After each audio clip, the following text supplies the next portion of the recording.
Hello and welcome to Mike Masher Game Talk.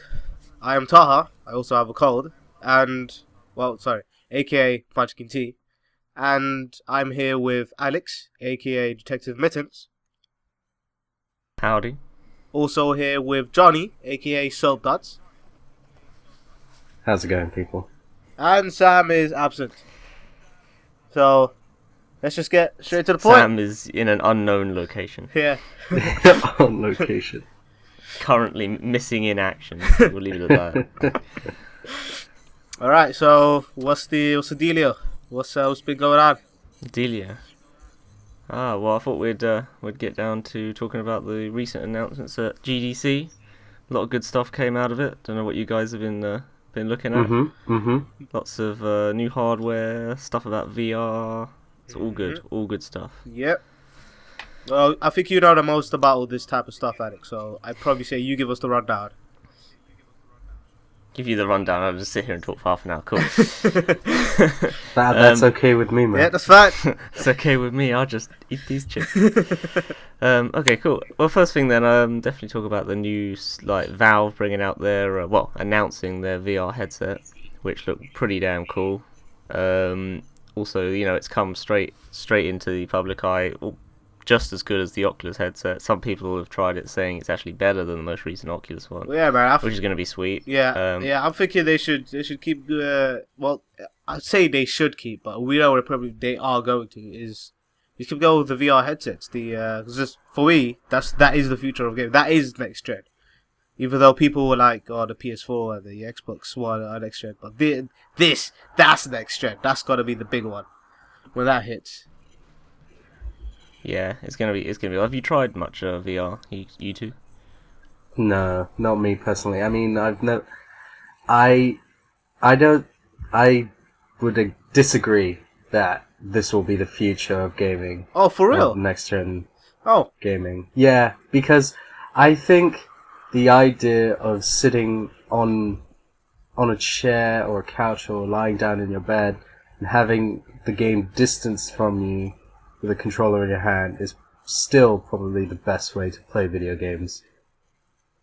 Mate, I would say there's nothing necessarily wrong with that. I would never because right now gaming's not broken. Gaming's not something that it's not something that needs to be fixed. And in the sense of if it ain't broke, don't fix it. It is you're partially right in the sense that we don't necessarily need VR headsets. Not necessarily. We never needed anything beyond the Super NES. If you wanna talk about that. So in terms of yeah. Yeah. Here. But in the sense that it's moving forward and it's giving us something new and something fresh. I'm all for it. Oh yeah, definitely. And I've tried out. Yeah, I mean, Jonny. Sorry, go on, Alex. As far as saying that it's not really that needed. If you haven't tried it, then you don't know, man. Yeah, you can't talk. I'm not saying that. Yeah, I'm not saying it's bad in any way. I'm sure it's absolutely fantastic, and I'm all for it. And in fact, if it was at a reasonable price, I'd probably get myself a Oculus Rift or some sort of VR goggles. Because it'd be quite the experience. Come around my gaff and we can have a grand old time. You know what? I will do that. I will come round your house. Come round and we'll play some scary ass VR games. And I'll record you just melting down. Alright, let's do that then. I think the only thing that I've actually tried from it is is kind of like demos, not necessarily actual games, but just tests. Just the set pieces. Yeah, it's stuff like the roller coaster simulator, where stuff like that, and I think it works pretty friggin' well. So it's all about the guillotine simulator. Yeah, there's definitely room for improvement. I definitely see that, but it's like they could quite easily work on that if they just keep working on it, and they implement if they could somehow implement some kind of a 4D type thing.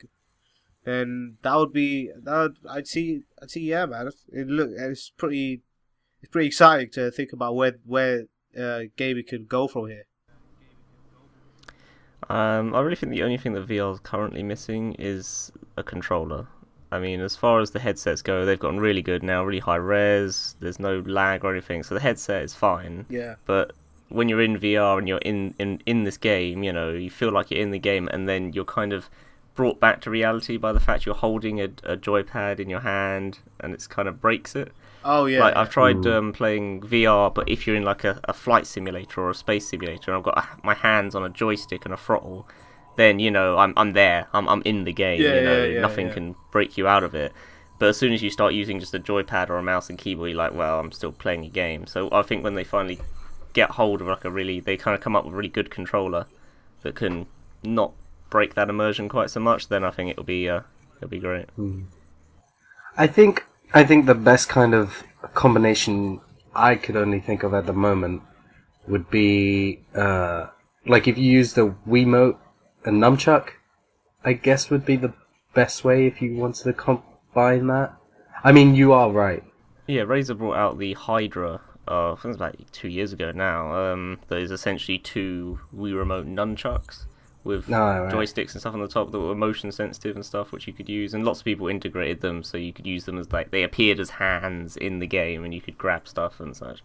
But yeah, I mean another one is the Leap Motion device that was brought out, which is basically like a little rectangle, but it detects your actual hands in the airspace above it. And then projects them as like 3D into like computer software, so you can use it for like grabbing 3D models and painting and things.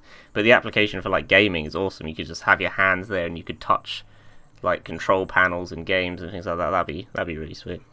Yeah, that sounds pretty cool. That sounds like the way to fix it. Yeah. But yeah, that's moving on from VR with a last note saying that also Sony's Project Morpheus was there as well, which people are saying is amazing. But I still not too big on it, purely because it's going to be a PlayStation 4 only thing. Wait, Project Morpheus. The amount of content people can What make exactly is Project Morpheus? Just to remind. It's essentially Sony's answer to VR headsets that they're bringing out for the PS4. So yeah, it'd be cool, and I'm sure it'll work really well. But I mean, the benefit of Oculus is you've got just a stupid amount of games and applications that everyone's made to try out. Okay. But yeah, moving on then. Yeah. Moving on to the next thing. We'll stick with Valve for a bit. There's they announced the Steam machines like years ago now. You know, nothing's really happened with it. People were starting to wonder whether or not they were actually still going, or the idea was still running. But yeah, they've come with a new second generation wave of Steam machines, ranging from, you know, affordable to some companies who've decided that to take the Steam machine idea and just ruin it by making a $5,000 gaming PC. But there you are. $5,000. But most importantly, it's the Steam. Wonderful. Yeah. It's like the Steam machine. It's going to be this console for your TV. We're bringing the PC to the living room with these affordable gaming PCs. So what have you got for us, so-and-so company? Oh, well, we've made this, £5,000 gaming PC, you know. It fits in a small box, you know. I don't understand. It's a console, right? I don't understand why. Do you reckon that's got to sell? Do you reckon that's got to succeed? Well, No. that one won't, no. I mean, I've seen quite a few that are very reasonably priced and give you quite a lot of PC, you know, for your money, and they're a good form factor, so they can fit by your TV, and that'll be fine, you know. But the ones that are stupidly expensive, it's like, well, why would I spend this amount of money on a tiny, what is supposed to be a console, a PC console for my living room? Oh man, And I don't know. It seems a bit stupid. That's just not smart. That's just not smart to have something that expensive for an audience that is known for ripping off stuff. And that's like,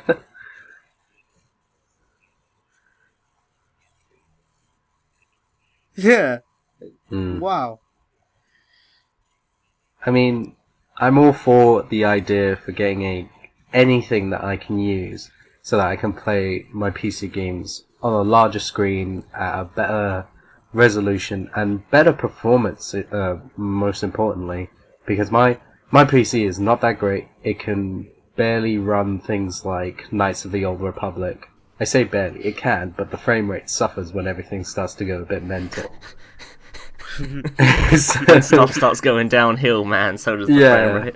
It's so terrible. And so I would give money, well, maybe not £5,000, but like I would definitely give maybe just a few £100 for something that I can use to play my Steam games on my television. You mean you wouldn't sell your firstborn child to buy this amazing gaming piece?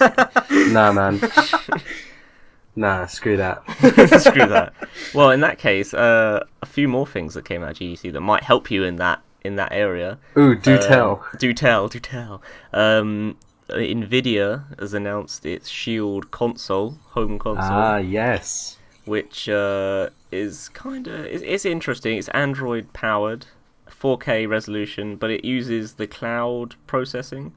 So when you like play a game on it, the game is hosted and is played on Nvidia's huge supercomputer graphics servers, and then it's streamed to the console for you to play on your TV.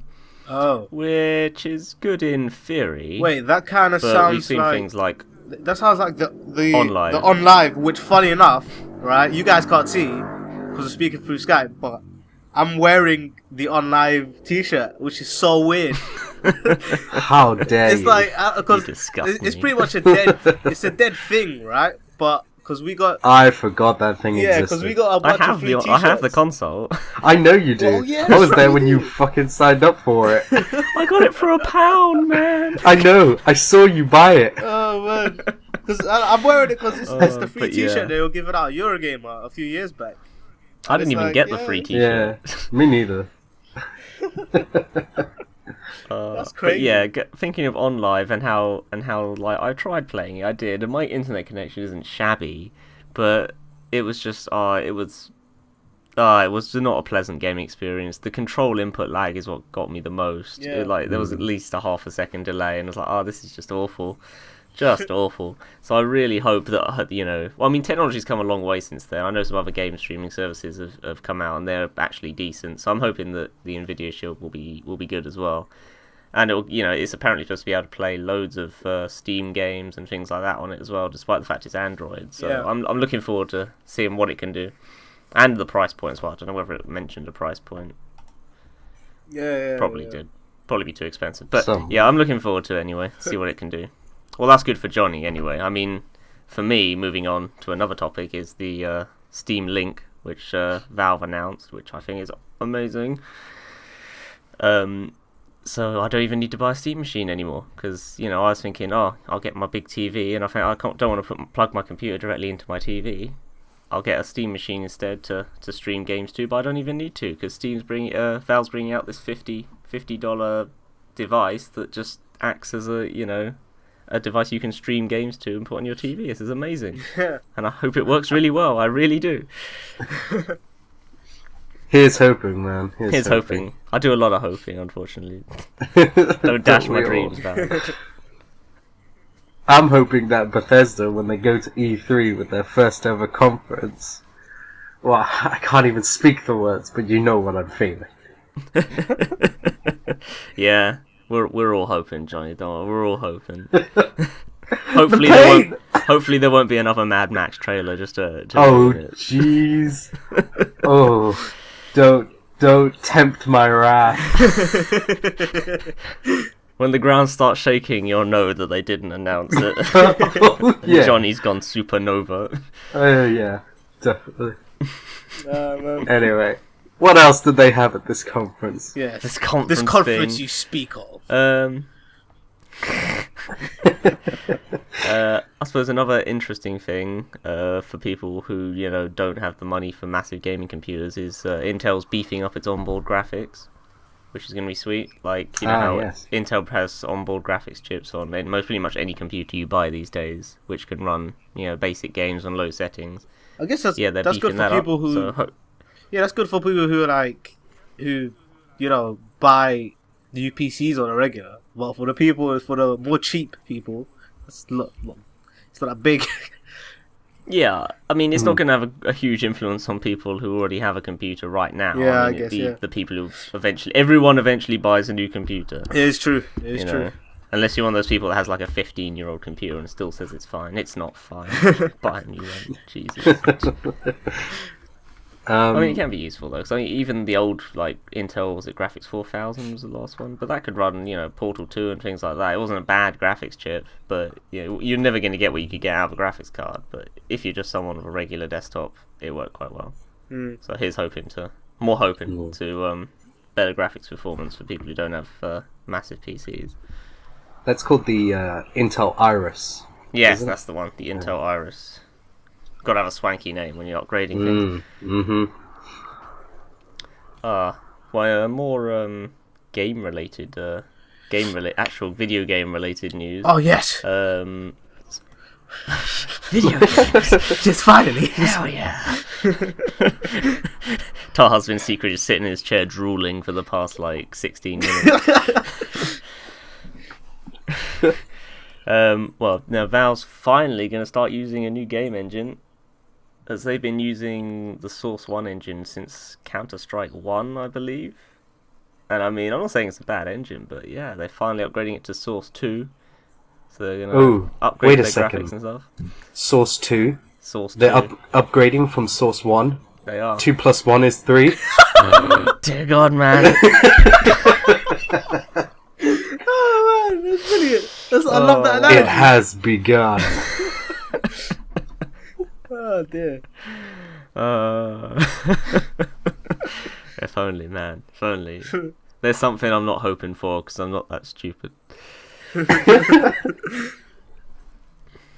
Yeah, Source 2. And also it's going to be completely free and royalty free as well. So if anyone wants to get into making games, Source 2 is probably a good place to start. Ooh, delicious. That's good. Although, because I know... Unity and Unreal Engine 4 went free as well. Yeah. At GDC, which is awesome, because Unreal Engine 4 is a sweet ass engine. Yeah. But you stop drooling, Tom.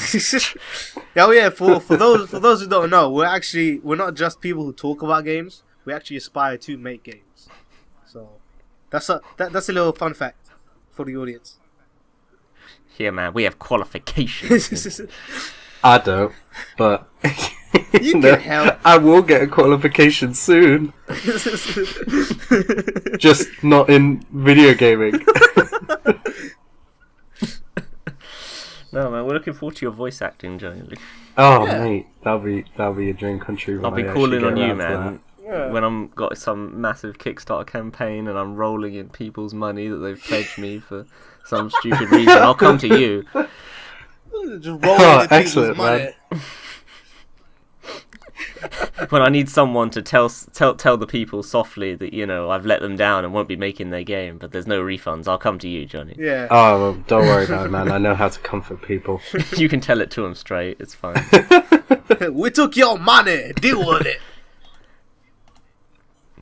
He took all of your gracious donations and flushed them down the toilet. Yeah.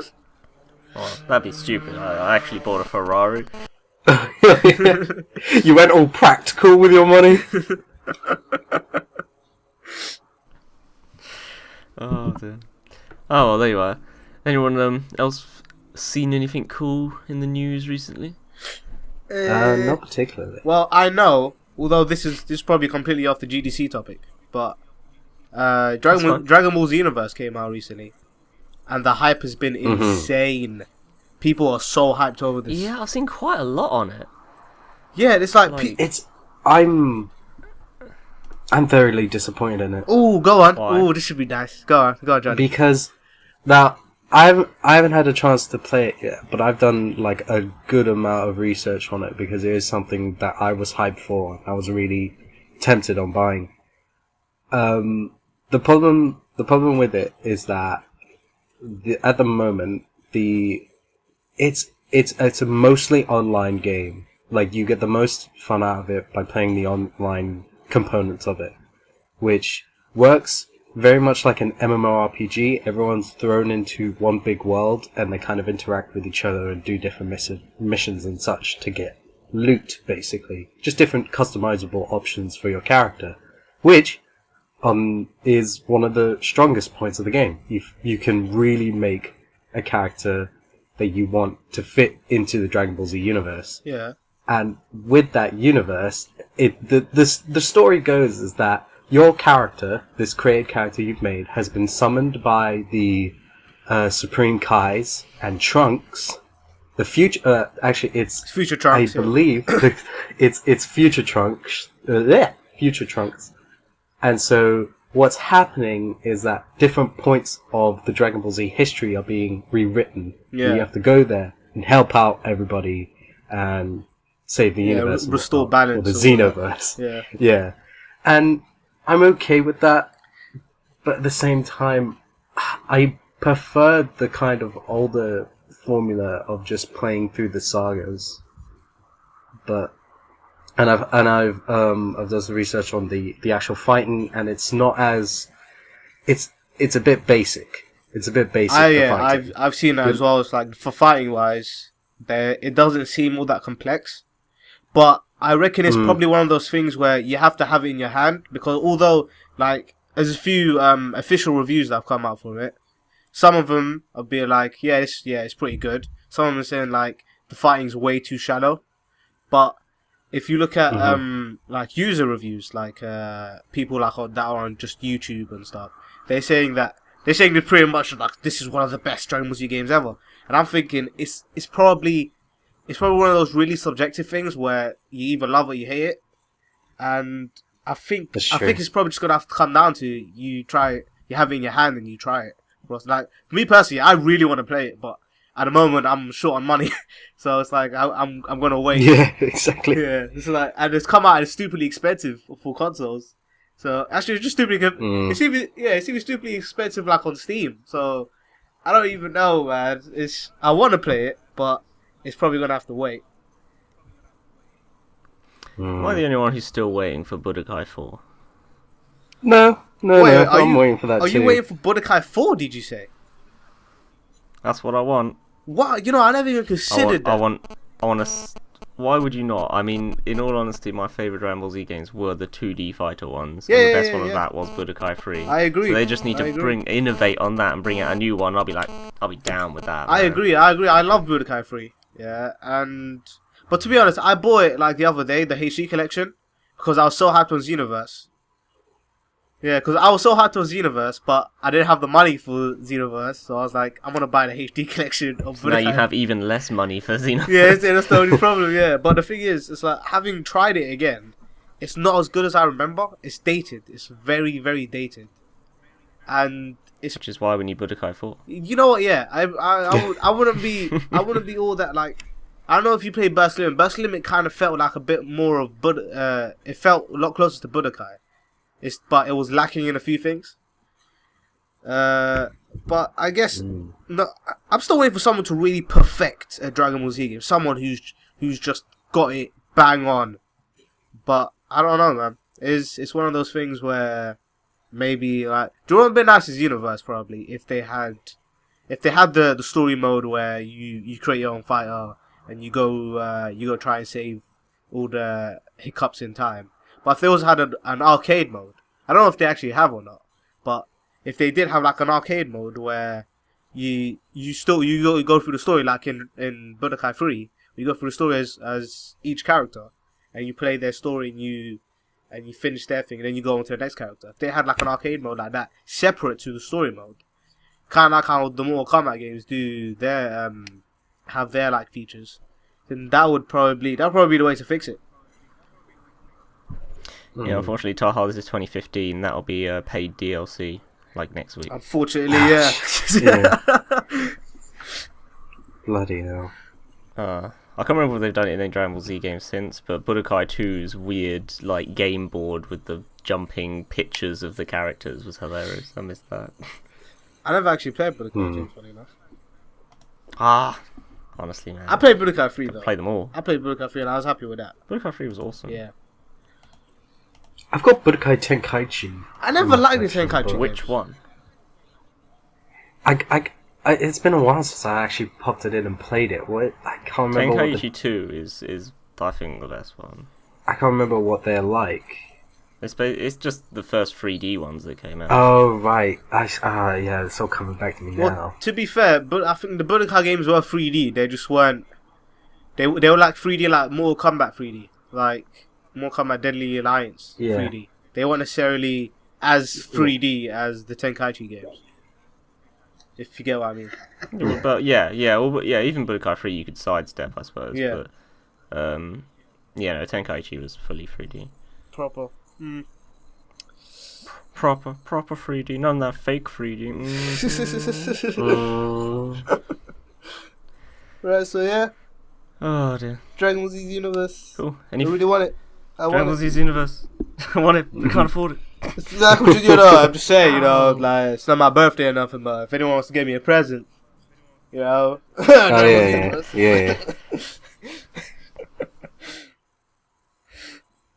Thinking of HD collections, I just picked up Ratchet and Clank trilogy as well, so I'm gonna start playing that. Nice. Relive the Ratchet and Clank. So I already played through the Jack and Daxter HD collection. That was sweet. I would like to Jack and Daxter. I bet. There's too many games, dude. Yeah. There's too many games. Too many games, not enough money. Yeah. I've only got one HD collection, and that's the Metal Gear Solid one. Fair enough. That is excellent. But then again, you can't really make Metal Gear Solid any better than it already is. Hype for that Phantom Pain train. September 1st, people. September 1st. Be ready. Get ready. Yeah, that's right. Mark your calendars, boys. Yeah, book it out, man. It'll be September 1st, and we're like, so this week on Game Talk, I'm afraid Johnny's not here. We haven't heard from him in several days. Yeah, man. We're starting to worry about whether or not he's eating. I'm out. Johnny's going to be you out. Never see me again. Oh, jeez. Oh, wow. It's funny, but it'd probably be true. Alright. Well, yeah, I'd say... there you are. I'd say this is it's probably a good place to sharp shop for this week. Ooh. Just one last thing. On PS4, at least I think it is on. There's this really nice game called Helldivers. If anyone is interested in playing it, definitely check it out. It's a top-down shooter, 4-player, couch or online co-op, and it's very much kind of styled in the same way as Starship Troopers, if anyone's ever watched that. Oh, cool. Yeah, I'm looking at some screenshots. Yeah. If that appeals to you, definitely check it out. How does it play? Is it a right stick to shoot? Yeah, left stick to move, right stick to aim, and then you have a trigger buttons to fire it. Right. Yeah, very similar to the Warhammer game they had on XP. Actually, yeah, I'm glad you said that, because it's like this is like a good point to like talk about some games that we played recently and stuff. And one game that I really want to do a shout out that's for definitely one. Because my brother just got PlayStation Plus the other week, and he's sharing it on our I'm using his account to play certain games and stuff. And we downloaded a game called Rogue Legacy. I don't know if this is old or new, but I had no idea about this game, and I freaking love it. It's absolutely brilliant. Yeah, I mentioned this on like a previous game talk. Absolutely great game. Is this the one you were talking? Yeah, that's right. You were talking about this. Oh man, this game's brilliant. It's like it's so good. You play as you start off the game, right? It's just like you raid this castle, but then eventually you'll die because the castle's hella hard and you don't know what the hell you're doing. But when you come back in, you don't play as the character that you just picked. You play as a descendant or a kid. Yeah. And pretty much every time you die, you play as the next generation. You play as someone from the next generation. And it just goes on and on and on. And you build up all the money and you build up stats. So by each generation, you get stronger and stronger. And it's just such a brilliant mechanic. And the game's so fun and wacky. And it doesn't take itself too seriously. And it's just brilliant. It just works so bloody well. Yeah, I agree. Fair enough. Cool beans. Alex, what you been playing recently, man? Me, wasting away doing nothing. No, I've been playing some of the Diablo 3 expansion. Oh, nice. Which has been quite cool. Nice. Yeah, play co-op as that is always fun. I started a few hardcore characters because I'm a man, you know. No point playing if there's no risk. Yeah. Going sword art online on this Diablo. Yeah, you go big or you go home. Go big or go home, man. Pretty much. But yeah, it's pretty sweet. So. All right. Cool. You know. All right. Cool. All All right. right. So I guess we should wrap up. It's been a nice. It's been a good talk. It's been a good talk. Yep. All right. You can wipe the drool away now, Taha. All right. It's all right. We'll do a quick sign out. So you know what? We'll make Alex. It's your turn to sign out. So your turn to make any kind of a sound. So just sign us out. All right. So any kind of a sound. any kind of a sound, anything you want. All right. We just gotta say our goodbyes first. Well, no. First of all, we'll just let's say thanks for listening. Yeah. Exactly. Yeah. Oh, yeah. Enjoy the podcast. Don't forget to give this a like and subscribe for some more. Oh, we don't need to tell them that. They know what They know what know. they're doing. They know what it is. Hopefully we'll get some more written content now in the future. We've been really slacking on that at the moment. Yeah. we do. Well, I wouldn't say slacking. I am a university student after all. All I do is write that's right. down stuff. Yeah, you tell them. They need to know. Okay, well, there you are. Thanks for watching, and we'll see you guys in the next one.